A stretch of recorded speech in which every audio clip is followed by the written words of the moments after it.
So when my parents got back, they were like, "Why did we do? Why did we do this?" I was like, we just did that. I was in my teens. I know when you get your teens, you can't start getting rebellious. My mother slapped me. Now she beat me. And she was beating me. And now, after taking the beating for some time, I was not like, but I'm grown. And now the roar. My father beating me. What did I even do? What did I even do? I said, my father. Only when she was beating me. My father was watching TV. And she was beating me behind him. As soon as I did that, I see the guy just said, "Thank you, Jesus." He just turned round. Say, you're shouting your mother. Slap, slap, slap. I fell to the wall. Oh. I fell to the wall, He wasn't finished though. This man carried his leg. His sole of his soul. My head was like this. He kicked me into the wall. Wow. He kicked my face into the wall.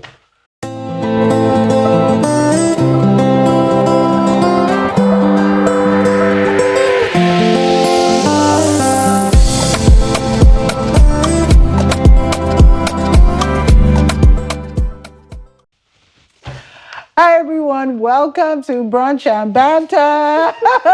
It's a very special episode today because we are brunching. If you see this table, I think people think that we're greedy because there's always so much food, and that's my fault. But it's okay. We always put a decent dent in the food, and we always pack the leftovers. My name is Aigbeme, your host, co-host, and head chef on Brunch and Banter, and this is Chimeze, co-host, and what's my designation? Sous chef slash husband. Sous chef. But yeah, welcome to another episode, guys. I'm very hungry, so let's rush through these intros so we can eat. Okay, and we have a lovely guest for you guys. I'm so excited by this guest. I'm surrounded by two of my ops. Ops, and you guys will find out why. It's just your ops. But let's let her introduce herself. Please, I will let Auntie IK tell us about herself. Tell us. Well, my name is Ikponwosa, and I am the older sister of her. Woo!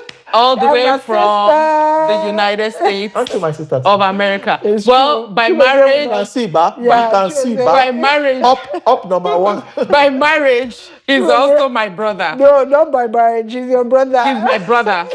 Yes, well, and I love him because we're married. We're married. When we dive into the podcast proper, I'll tell you how Sister Ike wanted to go and carry me inside the midst of YNs in Chicago. This is who is supposed to be my sister, but she wanted to hand me over to YNs in Chicago. At your own request. I think speaking of Chicago, it's useful to say that, you are visiting. I'm visiting them from Chicago, Illinois. Yeah. For a spring vacation. It's on a holiday, so she flew into the UK for about a week and a half to hang with us, and she's come here all the way from Chicago, the Windy City. Chi-town, Windy City. Yeah. Okay, everybody on this table is super hungry, so we're going to just talk about what we have on the table, and then we're going to start eating before we dive into the episode. Let me arrange my plates.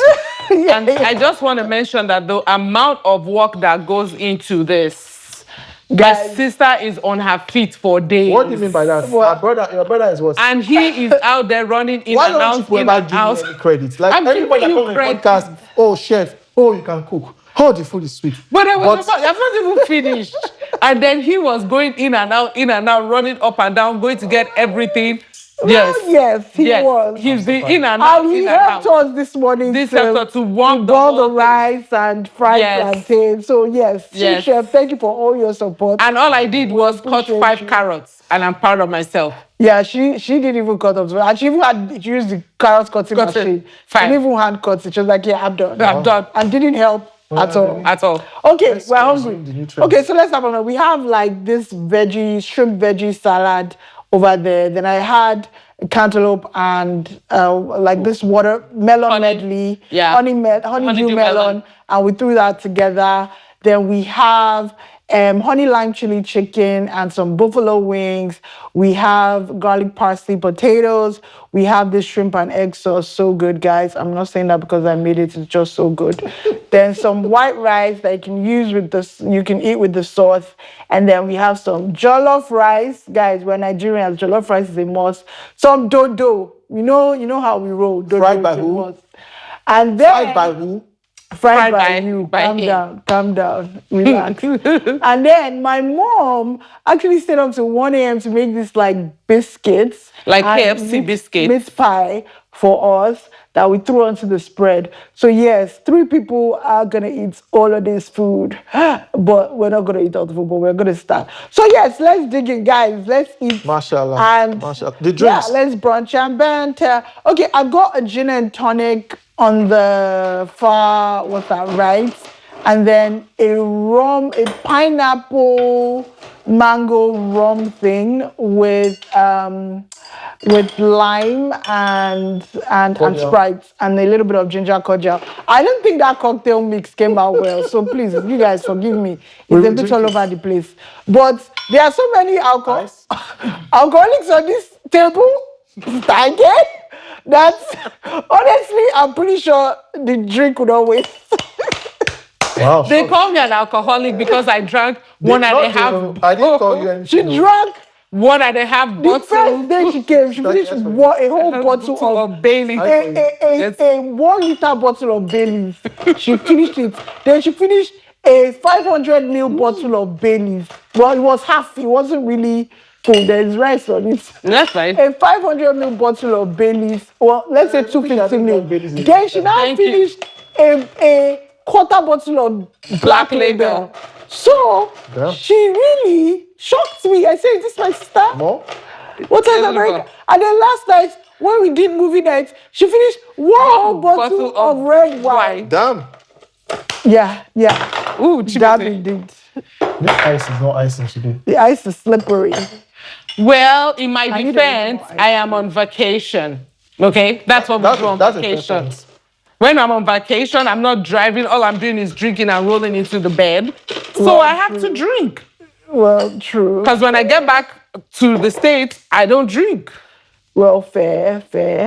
All right, let's dig in, guys. Dig in. Stage, grab your food. As we're doing that, we can just talk. So, Stage, you can tell us about, how you came, because we all grew up in Nigeria, as you guys may or may not know. Oh, we need to Should I grab it? Okay. So we all grew up in Nigeria, as you guys may or may not know.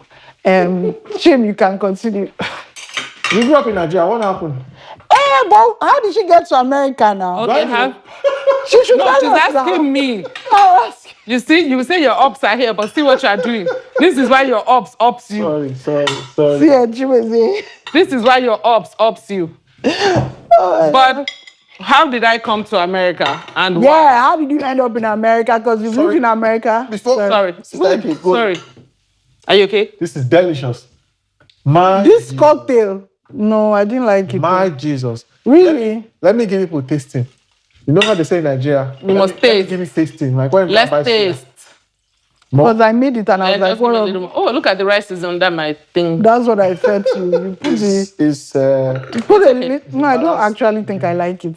Can I just get water for now? Let me start with water. I'm the only one that is responsible. Wow. Cheers, people.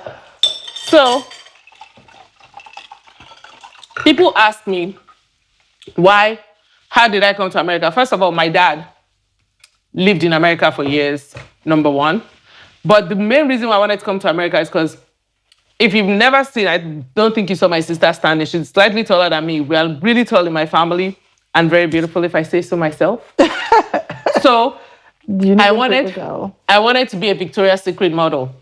Plus, watching MTV, I saw J-Lo, Beyonce. So I figured that I will come to America and I will be rich. Now, fun fact, my dad's younger brother told me when I was coming to America that if you come to America and you work really hard, in 1 year, you will become a millionaire. Wow. Was he a millionaire? Well, isn't that like the American dream? Didn't tell everybody that. Was That he was alone me. there? He never left Nigeria. Oh, so he was saying this from as someone that lives in Nigeria. But as a Okay, so kid, it's what I they showed believed us him. in the movies was that you would. Big. Then he be said the government gives free food to their citizens. I mean, what kid will hear that and not want to come to America? So, Yeah. applied to come to America. But the process of coming to America, I tell people, was hell on earth. Because back then, when I was filing, it was in the early 90s. There was no internet, no automation that you have now. So we always had to get to the embassy at 5:30 in the morning to queue to see if we can even get in to the embassy. Oh, you couldn't book an appointment online. No, that was the online. This was in the God early sake. 90s. God said there was no www. There was no www dots. Try. So, and then the embassy had Nigerian security guards. So you had to bribe them. And knowing our parents, What are you doing? I'm sorry. knowing our parents, what do you think they did? Did they bribe anybody? Of course not. So, if my mom's thing is, if it takes 100 years for you to get in, you will get in, but we're not bribing anybody. So early in the morning, sometimes I'll spend the night in my auntie's house who was living close to the embassy. And then her driver would drop me off at 5:30. I never got in because we didn't bribe anybody, and my mom would pick me up. I had a college boyfriend then too. He would alternate and pick me up. So one day, the security guard, I was standing out there. I know the younger generations might not know what a Walkman is, but I had a Walkman, so I was listening to my music, and I had my headset on. So I didn't hear when the security guard was yelling instructions for people to move back because I think there was an embassy employee that was trying to come in, but I didn't know. So because I wasn't listening, he decided to punch me in my stomach. And I fell, flat on the floor. Who punches a girl? Mind you, I was like 16, 17. And he decided to punch me in my stomach. Unfortunately for him, as he punched me in my stomach and I came down, my mother was coming into the embassy. My mother saw him. My mother did not even wait for the car to park. She flew out of that car and was heading straight for him, punching. It took almost 4 or 5 men to pull my mom back, not to punch this guy. So when my mom started hitting. yes, they had to. Hitting. She was, and of course, because he's an older woman, he couldn't hit her, because he was like maybe in his early 30s, late 20s. But when he was hitting me, nobody said anything. But when my mom So was, people stood there and let him. yes, people literally punch a stood there child. and let him punch me, and they didn't say anything. However, when my mom came and started beating him, now they're holding her back. So that was how I was able to get into the embassy, because he felt so bad. My mom was, of course, cussing him out and asking him, "Did you give birth to my child? How dare you, da, da, da, da, da." So everybody was saying, "Calm down." He felt remorseful, and then he saw me on the floor just holding my stomach and crying. So everybody was telling him, apologize to her, apologize to her. And because a lot of Nigerians had suffered, they were all cussing him out too. So he now told my But mom, did he say anything? when he punched me. But because my mom came and started, so they now started telling him, you need to apologize to her, you need to apologize. And I was on the floor crying and holding my tummy. I mean, this is a man that hit me in my stomach. So it wasn't like he wasn't like a soft punch. It was like It all was his energy. all his energy. I went straight to the floor That's crazy. and I was crying. But So, surely that's a sackable offense. Yeah, like but, that's, But you expect not to see him again in the embassy after that. yeah, that's who are we that's gonna straight up report to? assault. It's a third world country. Who are you going to report to? You He's report their to the employee people and in the charge. security. Remember, there was no online. There was no internet. It's not like now where you have phones, people record it, it will go viral. It's not the same situation, because they were the only ones that knew all the employees in the embassy. We didn't know them. And nobody cared about us anyway. But I know that it was because of all these incidents that were happening in front of the embassy that they now changed everything to automation. Like everything has to be online. Because I guess they were getting a lot of bad reports. The advent of the internet. So he now told my mom, that's how I was able to get in. After months of going there at 5:30 a.m., he told my mom that we should come tomorrow morning. And once I called him, he told us his name, he will let me in. He felt so guilty. He said, I'll let you in. So first thing in the morning, that was how I was able to come in, get my first appointment. Then you had to pay all this money, and then you had a specific hospital. I went there for my DNA because I wanted to make sure my dad was my dad. Then I went for all the tests, HIV, hepatitis B, C, everything. I had to go in there for all my tests. Until when I passed my test was when they now gave me my visa. And the visa you carry, it's not like now that you get your green card or whatever. They will give you a whole, so you're carrying this placard to walk through the airport to put, because that's what you're going to give them as your first port of entry to enter. Then they'll take it from you to prepare your green card to give it to you. So that was my process of coming here. So I tell people, I suffered for my citizenship. I was beaten. I stayed outside, hungry. Sometimes my auntie will remember to send the driver to give me food because I'll be there from 5:30 all the way till 3, 4 p.m. Wow. Imagine 16, 17 years old. Yes, please. 16, 17-year-old. This is the first, because normally I'm the one doing the warming. Yeah, you are. So in that embassy, if you had to use the bathroom or anything, what happens? Was there any provision for a bathroom? Nope. Wow. There was no provision for a bathroom. If I had to use the bathroom, Maybe I then get your food when it's warm. And remember that not only if there's no bathroom, there was no cell phone. Yeah. So some of the women will go behind whatever and pee. Some of the men will go behind there and pee. Me, I was a young girl, so I would just wait. If they come early, I will hold. That's part of why my TMI, my functioning system is not functioning, because I couldn't do that. So I would just hold everything in until my mom comes or my boyfriend shows up. Then I'll go and pee. There was nothing put in place because it was like, we're doing you a favor. You want to come to the West, deal with whatever circumstance you want to deal with. Let me ask you, after suffering everything you suffered to get to the West, has the West was it worth it? Yeah. Has it been worth it? It will be, now that I've lived in America for 25 years, I don't think I can live in my country, but I always tell people there's still no place like home. I would always pick my country because that's where I grew up. That's my family. That's my memories, right? But I will not say it was worth it because of my experience when I got to the West. And That's your initial experience? Or your experience from then till date? How do I put it in perspective? My experience for the first decade, I think, of being in America. Because I came to America when I was like 23. So I just came to America when I was right out of college. And to come here, nobody telling me what to do, it was a cultural shock on all levels for me. A huge cultural shock. And then I came here because my dad got me here.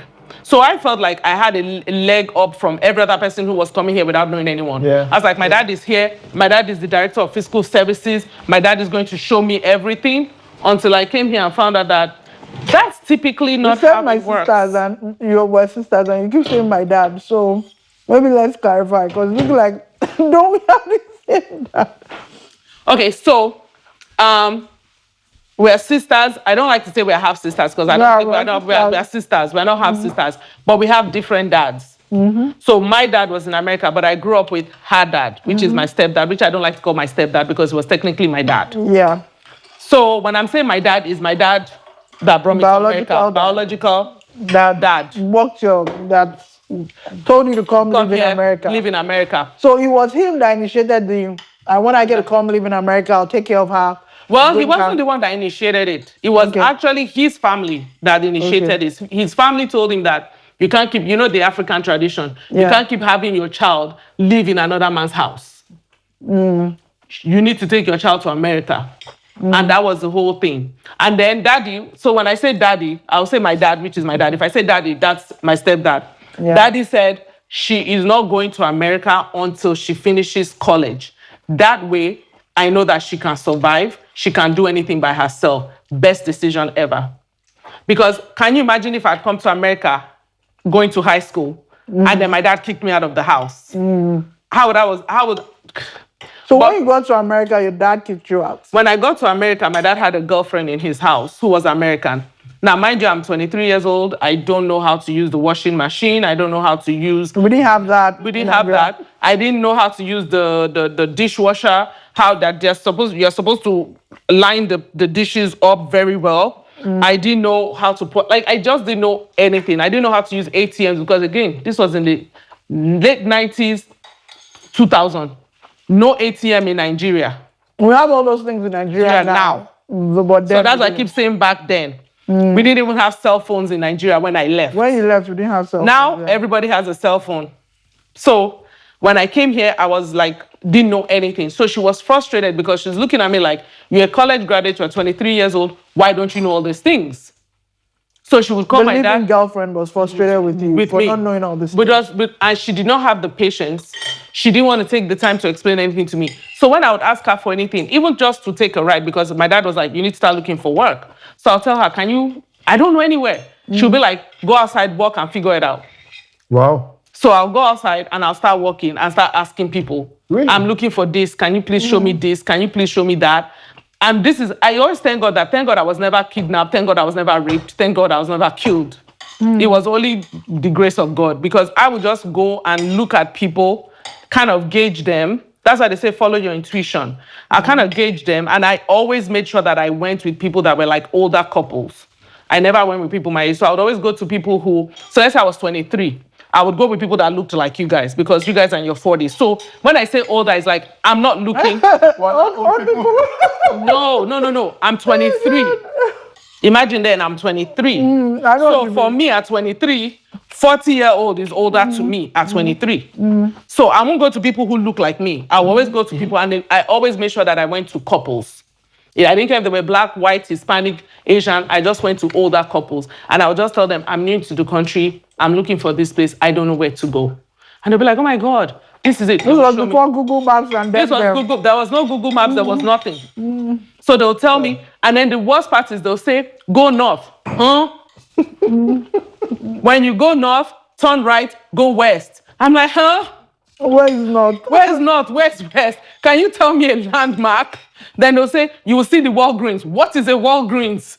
You will see what is a Jewel Osco? I don't know anything. So it was like, I just pretty much learned everything as I was going along and just figuring it out. And then some days, she would just be like, oh, you are working late, so she'll set the whole alarm in the house. And the house she was living in is my father's house. She will set the alarm so I can't get into the house, so I have to sleep in the car outside. Okay. And all of this, where was your father? He was in Nigeria running his business. Got it. So when she would call him and complain, my dad said he was tired of all the complaints. So the best thing was for me to get out of the house so that he can have peace with his girlfriend. And where did he set up for you to go? He set up for me to go to his brother and the wife, who did not have any kids, didn't want any kids. So I was going from what we say in Nigeria, fry pan to fire. Yeah. Because I'm your child. Yeah. These people are older and they didn't want any kids. They made up their mind that they didn't want kids. Then you bring this grown-up child from Africa to their house. But did he speak to them before asking you to go there? Because if he did and they agreed to, then surely... My dad is what do you call it? He's an expert manipulator. Oh. So he had a meeting with all of us. And he told my uncle and auntie a lie. He said he's not getting along with his girlfriend. He wants to break up with her. But it's going to be hard for him to get rid of her if she's living in the house, because he wants to sell the house. So he said he's going to put the house in the market, which he did, but they didn't intend to sell it. He said he's going to put the house in the market, and then in 6 months, hopefully he sold the house. So for those 6 months, I need to stay with them so that there's no obstruction in terms of selling the house. Because I don't know how they do it in UK, but in America, typically if you're selling your house, you should have moved out. Mm-hmm. So he said he's going to move everything out, move her out so he can sell his house. So my uncle and auntie were like, oh, okay, so for 6 months, you sell the house. We'll be monitoring everything while you're in Nigeria so that we'll make sure that the house is sold. So by the time you come back, you and Ike will move to your new house. He said, okay. That wasn't the case. They put the house in the market for a month or two, then took it off. Just so that they can get rid of me. Got you out of the house. Yes, that was the whole thing. And then my uncle and auntie, that was another hell. That was another oven. Every morning. Because again, I'm new. I don't know how to use anything. So I was figuring things out. So did I end up spoiling things? Yes, but it wasn't intentional because I didn't know how to use it. Nobody showed me. But they took it as I was being wicked and trying to destroy their things. So they would come to my room and bang on the door in the morning. Get up, we need to talk. That was my life every day. Then sometimes if I go out, because I'm young, I'm 23 years old, I made friends. So people will invite me out. They will tell me, you can go out, but your curfew is 9 o'clock. If you're not in this house by 9 o'clock and you show up, we'll call the cops to arrest you. Facts. Damn. At 23. I literally had $2,000 that I think it was mommy or daddy that gathered money. So I had $2,000 when I was coming here. And I literally wanted to buy a one-way ticket back to Nigeria because I was like, I never knew all of this. I lived a very sheltered, daddy sheltered us. I lived a very sheltered life. I never suffered. There was no need for me to have any headache. My life was peachy compared to what I was going through. So when I'll see people, they'll say like, oh, you're new in America. How are you enjoying it? I'm like, I hate your country. Americans are like, oh my God. I said, because I've never suffered in my life. Yeah. This is the first time And our I'm dad having to suffer. was very Protective. overly protective. He was very nurturing. He was like, where am I? Every day. Every day. He comes up like, where's that kid? He calls every single child because he wants to know where we are. Before he goes in. And he was always about making sure that every single day when he came in at 6:59 p.m. So whatever you're doing, you need to be in the house before 6:59 because he will ask for everybody. 6:59. And he always liked to make sure that we had everything, like we had the basics. We had everything. We lived a very comfortable life. Very sheltered. There were a lot of things that when I came to America. So this premium suffering that you're talking about could never have happened in Nigeria. Never. So a lot of Americans didn't understand why I was saying I hate it here. Because they're thinking you left a third world country to come here. I literally hated it in America because I almost wanted to kill myself. Like, what is this? And I remember then I was still talking to my boyfriend in college, even though we knew that we were never going to get married. So I was so grateful for him because sometimes he would send me some money. So I told him, I said, look, I have $2,000. I want to buy a one-way ticket and come back home. He said, no, don't do that. He said, you might not see the opportunity right now, but there's nothing for you in Nigeria. You need to stay there. 1, become a citizen.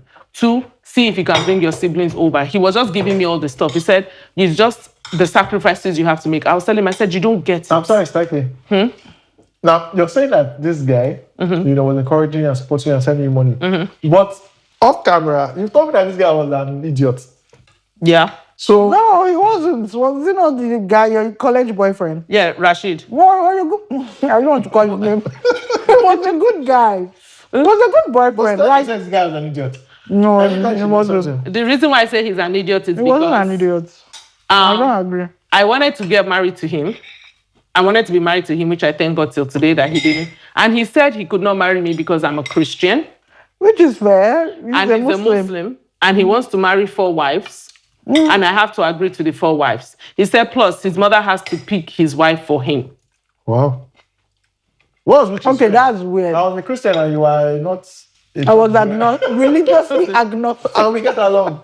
So no, but it's his preference, right? Not everybody is as open-minded to a mixed religious marriage, especially if you've grown up in a very staunch religious household. He was a very staunch religious. His mother would never have agreed. And the mother made it clear. And you're not going to marry without your parents' blessing. Yes. In Africa, we don't do that. We don't do that. You don't run up to marry without your parents' blessing. He was very clear. Okay, don't say again. Most parents, if they see that their child is determined to get married to that person, they would yield. No, not when it comes to religion. Why not? And let me tell you, especially if you're deeply religious. You're from a deeply religious family. No. But you're very correct because his older brother married a Christian girl. That they hold on. But they never accepted. No, she didn't convert. Okay. That they did not accept. So they found a way to come to America to escape the pressure. And she had, from information gathered, she had 3 kids for him. Now, this ex-boyfriend of mine will call me and say, have you heard from him?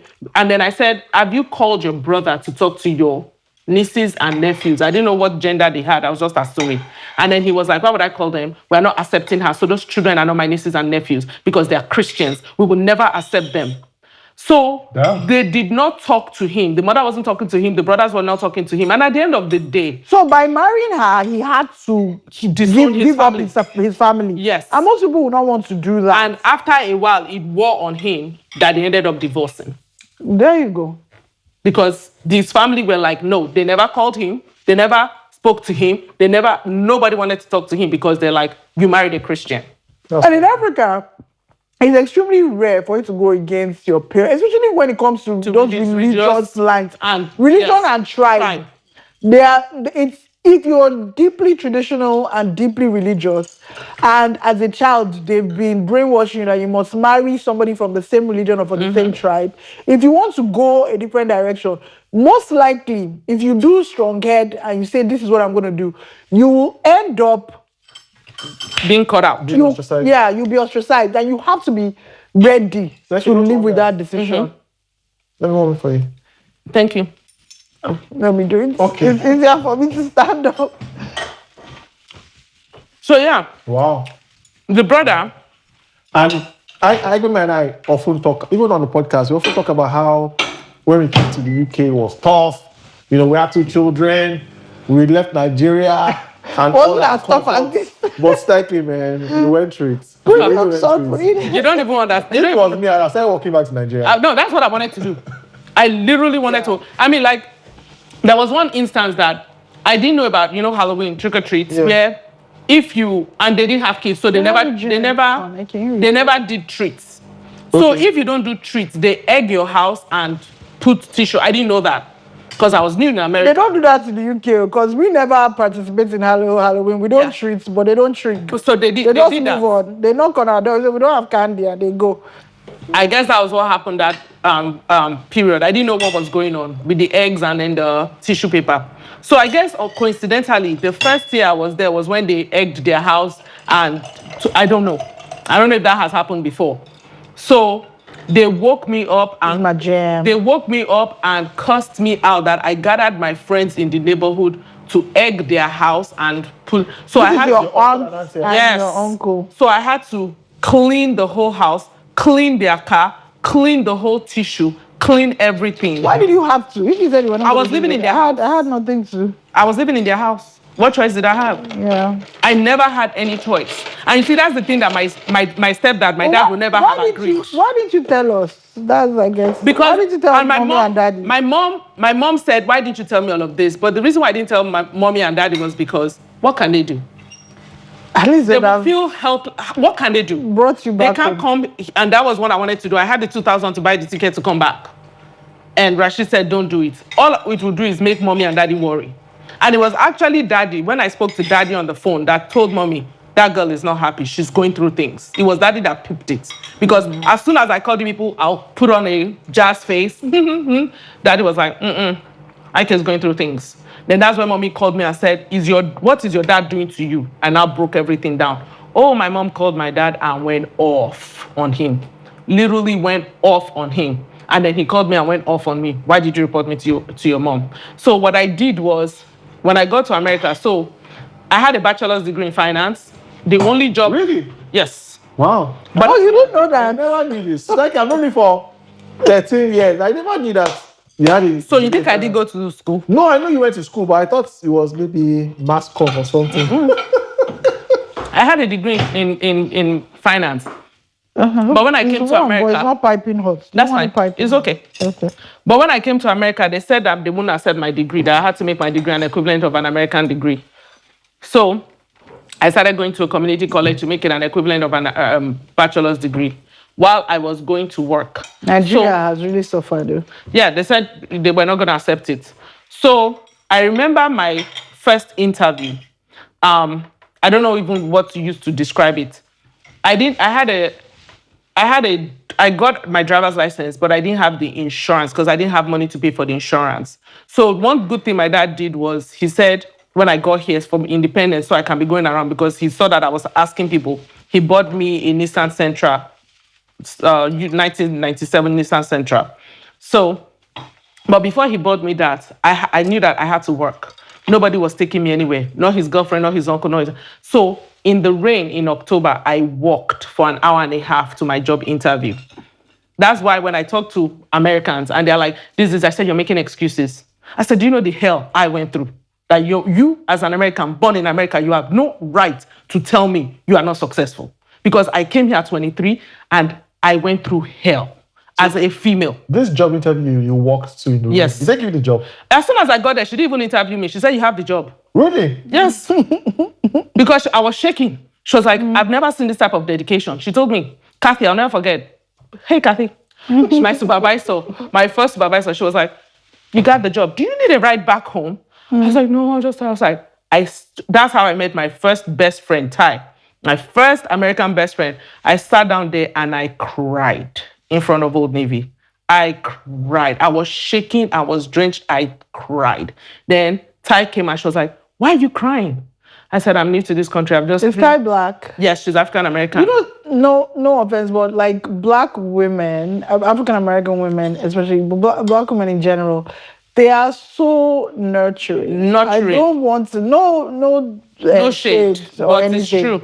But a black woman will not walk past somebody crying. Never. It's just something like there was this story that I also told on my TikTok that when I was thank you. Go back to the story in a second. I don't even know what was happening to me that day. I was in university and I was sat on the pavement. I was just crying. I can't remember why I was crying, but I was sad. I was crying, and then this woman. There are not a lot of people out there. People loitering around, like young students and everything, all ignoring me and everybody. They thought I was crying. But this woman, elderly woman, she saw me crying. And I'm going to cry now. She just started, and she put her arms around me. And then she prayed over me. And she was like, oh, dear Father, whatever is hurting you. I wish I got her name. Because that moment meant so much to me. I was like, oh my God, you don't even know me. I'm so useless. See somebody talking about her trauma, she's not even crying. And then me, I'm talking about something so useless and I'm crying. It's not useless. Sorry. It's not useless. What viewers might not know is that Agbole won't Bessie cry. She's watching a film, she's listening to a song. I know, right? She has a memory, she will just cry. Her crying threshold is very low. And her name literally is "Don't beat me," so that means I will cry. And honestly, I leave that name. You can't beat leave me. her name. You can't shout at me. You can't stress me. Madam Softlife. Yes. The first and last time I ever shouted at her, we were quarreling. She was shouting at me. No, I wasn't. Hey, my friend, don't do that. I don't remember. Her voice was raised. I said, okay, you should carry the voice. Let me to shout now. Let me win the fight. And now, I wasn't shouting at you. Now, looked at me. I said, in your life. Facts. In your life. Don't Facts. try again. Facts. Just took the wind out of myself. Facts. You know why I said that facts? Growing up. Like I've started. No, growing up, my mom was the firecracker. Growing up, my mom would be yelling for no apparent reason. But my mom never yelled at my dad. She was yelling at us. Yeah. She would just be yelling. My dad daddy never even got angry. Daddy never, he would just be. I never heard my dad yell. Even when he was angry at us. Like I was about to beat us. He will give you a story. Give you a lecture, then he will beat you. you. But he's beating from a very controlled place. He was never uncontrollably angry. But me, even as a child, don't shout at me. I don't like all that. I'll just start crying. Our dads were different. So, I know your dad is a shouter. My dad never. Yeah. Let me tell you a story. There was this day that we went for Womb Butcher's wedding. Okay. And that day, we were playing, in the estate now, young boys, we used to play football competitions. Yeah. And the wedding was in Kenya, we lived in Anthony. And so, me and Dima told my parents that we had competition. His wedding, we're bored, we're young children. The wedding is for adults. We want to go and play a competition. They were like, okay, you guys can go. So they go drove us there, And I went back to the wedding. So when we finished playing a competition now, I don't know what happened. Me and Dima don't have a brainwave. Let's dress up our dog in shirt and knicker and walk around testing. Okay. So we did. We did that. We took the dog. There was a bit of a stare. People were like, the dog wearing clothes. It was not normal back then. Yep. Fast forward to when my parents got home. Apparently, snitches in the area. I got to go and tell my parents that see what the children do. That they put clothes on dogs. That's a big deal. That's how we got home. My mother was saying, then they were saying there was a big thing about kidnappers and bomo. How people turn people to animals and stuff to kidnap them. So I think that was the fear then that they should go and label us as kidnappers. So when my parents got back, They were like, why do we do? Why do we do this? I was like, we just did that. I was in my teens. I know when you get your teens, you can't start getting rebellious. My mother slapped me. Now she beat me. And she was beating me. And now, after taking the beating for some time, I was like, but I'm grown. And now the roar. Like, why are you beating me? What are you able to do? What are you able to do? I said, my father. Only time she was beating me. My father was watching TV. And she was beating me behind him. As soon as I did that, I think the guy just said, thank you, Jesus. He just turned round. Said, you're after your mother. Slap, slap, slap. I fell to the wall. Oh. I fell to the wall. He wasn't finished though. This man carried his leg. His sole of his soul. My head was like this. He kicked me into the wall. Wow. He kicked my face into the wall. Luckily, I didn't die. That's why I'm here today. But when I saw that 4-hit combo, Anger came down. it now evaporated. Should I go to kill him? You want to kill him? Push away from him. But she started it. The funny thing that he didn't really pain me. Like the hits didn't really pain me. I was more shocked. The shock, yes. I was like, it was as if I was I was looking at myself from out of my body. I saw him hit me, and then kicked me.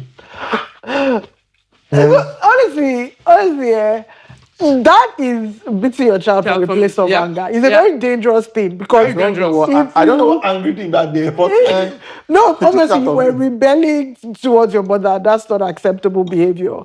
But when you're angry and you start putting your hands on your child, there've actually been stories of parents killing their children when you beat them from a place of anger. My dad used to beat us as well, but he never was uncontrollably angry. In fact, he would sit down first of all and talk. No matter the stimulus of what has happened, he will first of all, because he was a lecturer by profession, he will lecture you, lecture.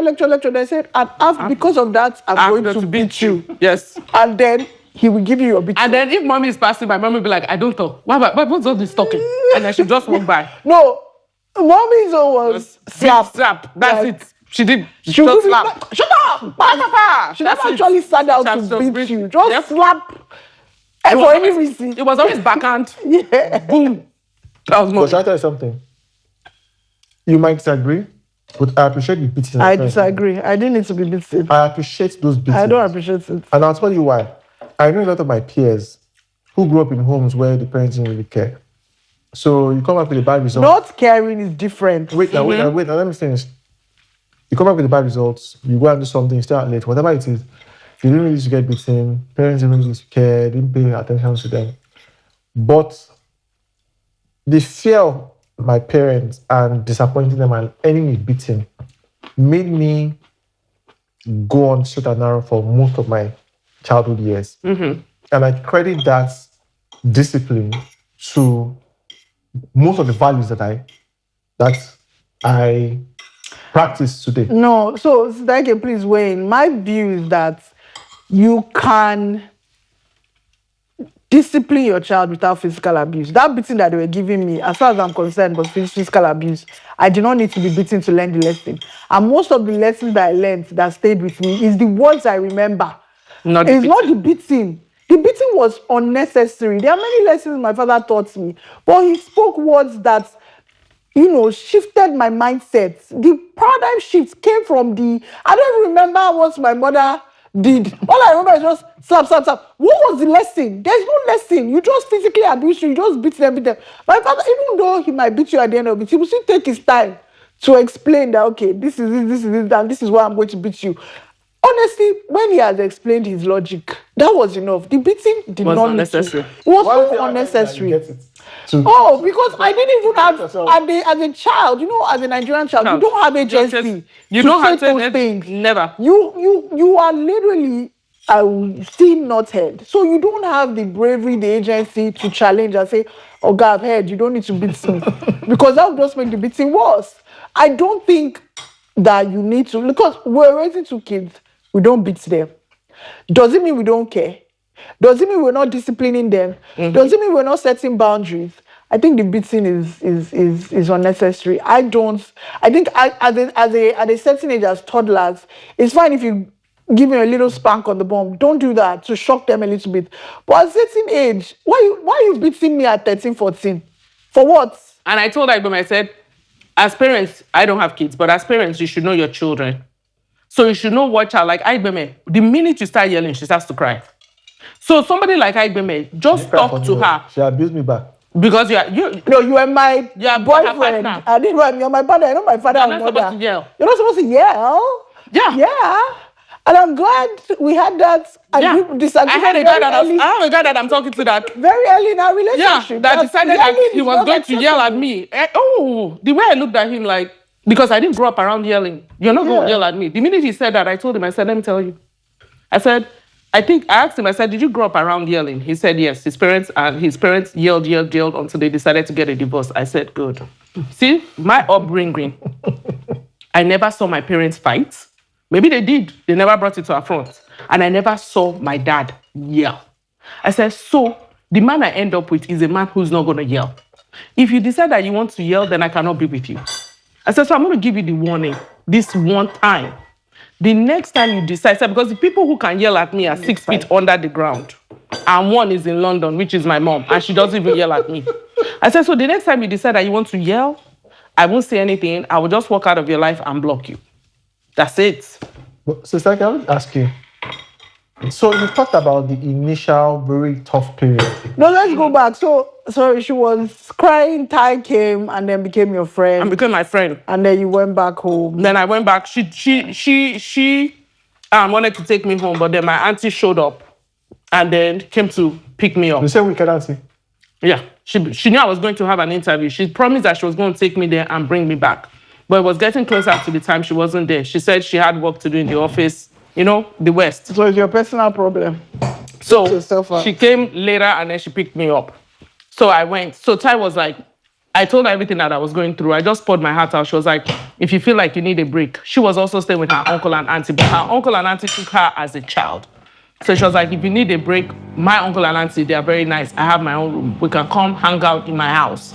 So instead of going to my uncle's house at 9 o'clock for the coffee, I'll spend the night in her house. So she was the one who taught me literally almost everything that I know. Do you still talk to her today? Of course. She's my best friend. And I literally don't talk to people after a certain time because I believe that you graduate from people. That's just me. I believe you graduate from people. But I believe that after 5 years, you need to reevaluate your relationship and friendship. If it's no longer serving, move on. And for me, a lot of my friends are married with kids. So we have nothing in common. Because you're talking about kids, I cannot understand. You're trying to go to daycare, you're trying to go to Six Flags with your kids. I'm not about to go there. So I had to find another tribe of women in their 40s who are single and not married.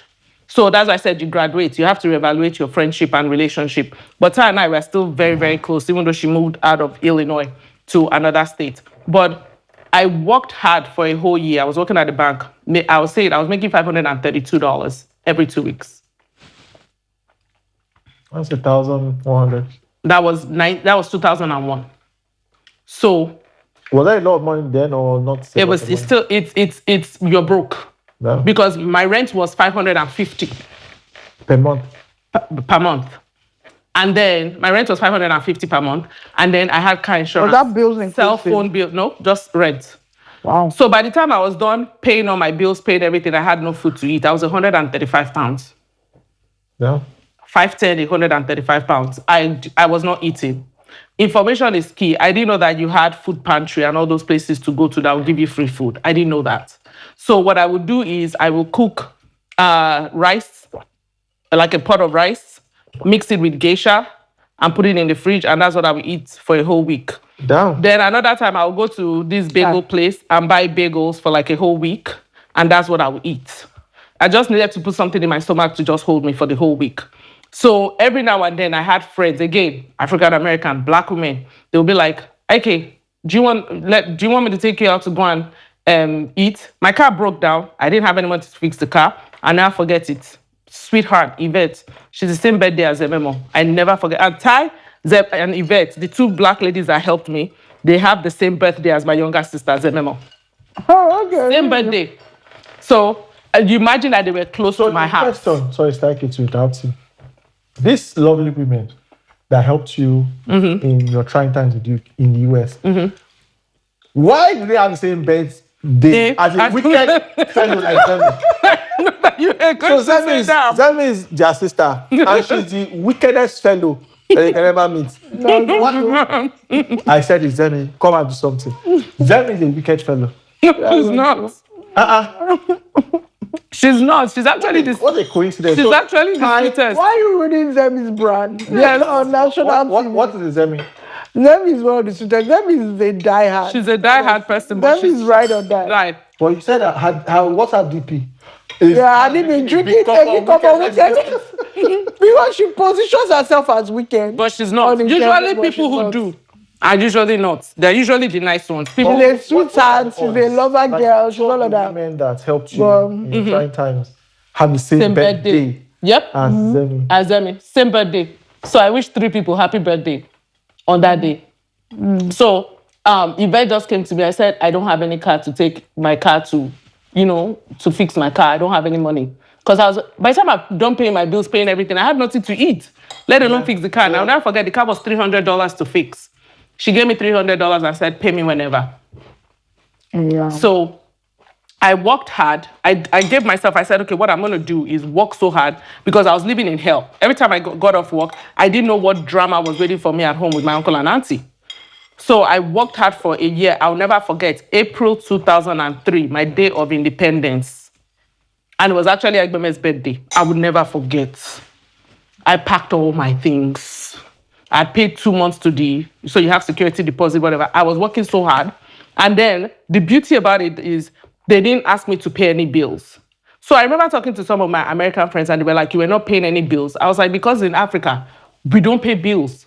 You just go to work and they were like, no, that's selfish. In America, you're supposed to help them pay bills. You can't just sit in the house and not pay bills. I was like, well, because if they had asked me, I don't know all these things. So you people are taking that aggression on me. Yeah, instead of saying, like this liability in the house, not paying bills. They should have had that conversation. Like, because my culture is different. And I told them, I said, my culture is different. When we are growing up in Africa. When you live with your uncle and your aunt or your parents, you don't pay bills. You literally see a 35-year-old in his parents' house living for free. We don't pay bills. You don't pay bills. Even if you're working, you don't pay bills. So I didn't know that. So it was later that they were telling me that, come to find out that my dad was also sending them money monthly. Really? I didn't know this. My dad was one that told me that he was sending them money monthly. And I know this. Because when I went to stay with another lady, my dad was sending her money. Anywho, I saved up money for a year and a half. And I was salty at you that you are not giving them money from your paycheck. Because I was wondering where all the aggression was coming from. They were always, like, everything I tried to do to try and be nice to them, to the point that when they are cussing my dad out, I have to join in the cussing. Because I'm like, I just try to do everything to please these people I'm living with. Because unfortunately, these are the only people I know. I don't know any other person in America. Another person that could house you. That could house, and I wasn't ready. Because my thing is, at least these are the devil I know. Yeah. I'm a girl. If I go and stay with somebody else and they start raping me, what am I going to do? So that's why I stayed there. At least they were not raping me. All they were doing were verbally, it's true. All they were doing was verbally abusing me. That's literally all they were doing. So I took the verbal abuse. From frying pan to fire. I can't jump from frying pan to fire. So when I was able to gather enough money and save enough money, thank God I wasn't paying the bills. Hindsight 2020. Why? Because I was able to save and pay my rent for 2 months, put the security deposit down. They went to work. By the time they came back, I'd cleared the whole thing and I left. I told the landlord was like, well, it's half of this thing, we have to prorate. I said, I need to stay here tonight. Please, what can you do? So I paid like extra 150. So my rent was 535 or 550. I paid 650 or 700 so that, because I was moving in half, April 15, I was moving in half. Yeah. So he had to prorate. I didn't care. I didn't know what he was doing. So, and then I didn't have any credit score. So my rent was even a little higher because I had no credit history, no history of staying or paying anything. So he was taking a chance on me to stay there. So I told him, I told him I would never be late on my rent. Would you consider the landlord a good guy? He was just decent. He was just decent. I wasn't doing her a favor. She was a good tenant. I was a good tenant. I was paying my rent. And then I moved out of there. I was paying my rent. And so that was it. I moved out. I didn't have anything. I always tell people, I didn't have furniture. I had a mattress on the floor because my auntie and uncle finally found out that I left. They saw that I was sleeping on the carpet. So they gave me a mattress on the floor. Then they had a garage sale. One mattress. Damn. That's all I needed. That's what you needed. It was one person. I was one person. Then they gave me, then I saw a garage sale with a small, maybe 10-inch TV, black and white, for $5, and I bought it. And that's how I was watching TV. And that's how I was pretty much living my life in America. So was it like a room, like a self-contained room? Toilet, It was a bathroom, one bedroom, one bath. Got it. So you had a living room, bedroom, bathroom, kitchen. Yeah. And then kitchen. Yeah. It was just So in your house then, it was just the mattress and and a $5 TV. Damn. Black and white. See, Then sometimes we should not ever say that. Then sometimes the figures in the TV will be moving this way. But So both things can be true. Both things- Alani could be. It was definitely hard. yeah. Alani wasn't hard. We know we were very blessed. We It was moved. not. We moved in a very, stylish way. But I think because we were so spoiled in Nigeria and we were pampered parents, when we got to the UK with a 2-year-old and a 10-month-old, we're like, okay. We moved in business class. Exactly. Flew to the UK in business class, got a really lovely, our first apartment was really lovely. It was a duplex apartment. Business classes. It was a duplex apartment. It was really nice. We stayed there for a month, then moved to a massive 5-bedroom house. We had a really soft landing, but the shock was, the parenting shock was the biggest thing for us. But we figured it out now. We're much more settled. And Thank then God. my hair was long. And I forget, my dad's girlfriend, I went to meet her. I said, hey, where can I go to the salon to make my hair? She was like, there's a salon over there. I was like, are they good? She was like, I don't know. You can go there. So I walked there. I told the lady, do my hair. My hair was, you see my hair is long. And I've never permed my hair bone straight. Mommy just used to just blow our hair out with relaxer. So I said, I don't do my hair bone straight, like just blow it out and whatever. The thing kept peppering me. When she put the relaxer, I was like, my hair is burning, my hair is... She was like, I know what I'm doing. After a week, my whole hair fell off. I had to go and look for a $10 wig to start carrying my hair. My hair fell off. Then I started breaking out. Remember when I first came to visit in Nigeria, I would just be sleeping and I'll feel somebody breathing on me. It was mommy looking at my face because I had pimples, Rocky Road Mountain all over my face because my hormones just went whack because I was going through so much. People say date. Who am I dating? I'm trying to figure out this culture. I'm suffering. One rule I said was I will never use my body to I just, because I wasn't raised that way. I was never going to use my body to make a headway. That was one thing I said to myself. Never. I wasn't going to date a man for money. I wasn't going to date anybody if it's not because I genuinely like you. That was one rule I made for myself. Yeah. And I worked my butt off every single day. So when I hear Americans say, oh, all these immigrants are coming here, we are the ones using our taxes to pay. I was like, how? Yeah. Can I go and find this place where they are paying the taxes to the immigrants so I can collect it? Because from day one, I started filing my taxes from 2002. And I was paying taxes from literally, nobody gave me any handouts. Yeah. I literally worked my butt off. I think for a lot of immigrants that are living in the West legally, there are no handouts, man. Really none. There are no handouts. A lot of benefits that citizens access, immigrants don't have access to it. Saki, you've been talking since you've not tasted your drink. I have. Really? See. Yeah. At least here in the UK, there's just not a lot of, there's nothing there are no benefits. It's literally no public funds. You come, you do your job, you pay your taxes, and that's it. Well, yeah, so Zitagi has told us a lot about her immigration journey. We're going to talk a little bit about how, life progressed from then on. Let's talk about relationships. Oh, relationships. I can't contribute this. Like, now go and sleep. Yes, you can. Why sleep. not? And then we'll come back. Guys, we're going to take a quick break. 2-day break. And then come back for the second round of food and everything. Okay? See you soon. See you soon.